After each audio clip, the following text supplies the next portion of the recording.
Alors que la famine s'étendait sur toutes les terres, les habitants d'Égypte et des nations voisines affluaient vers Joseph pour obtenir du blé. La puissance de Pharaon grandissait, mais Joseph administra les réserves avec sagesse. En Genèse 47, 12, il est dit « Joseph fournit du pain à son père, à ses frères et à toute la maison de son père, selon le nombre des enfants. » Ainsi, non seulement l'Égypte survécut, mais la famille d'Israël prospéra dans le pays de Goshen.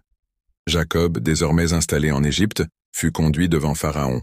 Dans un moment émouvant, Jacob bénit Pharaon, Genèse 47, 7, et lui rappela que ses jours avaient été courts et mauvais par rapport à ceux de ses pères. Pourtant, en Égypte, ses fils se multiplièrent, accomplissant la promesse de Dieu faite à Abraham. Avant sa mort, Jacob appela Joseph et lui fit jurer de ne pas l'enterrer en Égypte, mais au pays de ses ancêtres, en Canaan. Genèse 47, 29, 31. Puis il bénit les deux fils de Joseph, Éphraïm et Manassé. Bien que Joseph ait placé l'aîné Manassé à sa droite, Jacob croisa délibérément ses mains et donna la plus grande bénédiction au cadet, Éphraïm. Son frère cadet sera plus grand que lui, et sa postérité formera plusieurs nations. Genèse 48, 19. En Genèse 49, Jacob rassembla tous ses fils pour leur annoncer ce qui vous arrivera dans l'avenir. Genèse 49, 1. Chacun reçut une bénédiction ou un avertissement prophétique, traçant le destin des 12 tribus d'Israël. Puis Jacob réitéra son ordre d'être enterré à Macpéla, auprès d'Abraham et d'Isaac avant de rendre son dernier souffle. Après son ensevelissement en Canaan, les frères de Joseph craignirent de nouveau. Se souvenant de leur faute passée, ils redoutaient sa vengeance. Ils envoyèrent un message affirmant que leur père avait ordonné à Joseph de leur pardonner. Genèse 50, 16, 17.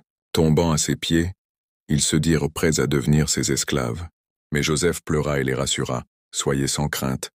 Suis-je à la place de Dieu? Vous aviez projeté de me faire du mal. Dieu l'a changé en bien pour accomplir ce qui arrive aujourd'hui, pour sauver la vie d'un peuple nombreux. » Genèse 50, 19, 20. Ces paroles révélèrent la foi profonde de Joseph dans le plan souverain de Dieu. Ses épreuves et ses douleurs n'étaient pas des accidents, mais une partie de la volonté divine pour sauver des vies. Joseph consola donc ses frères et leur promit soin et protection. Genèse 50, 21. Le livre de la Genèse se conclut avec la mort de Joseph en Égypte.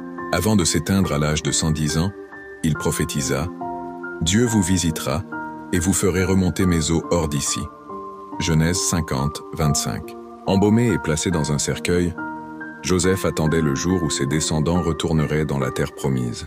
Ainsi s'achève le parcours de Joseph. Trahi par ses frères, réduit en esclavage, emprisonné puis élevé au pouvoir, révélant la main invisible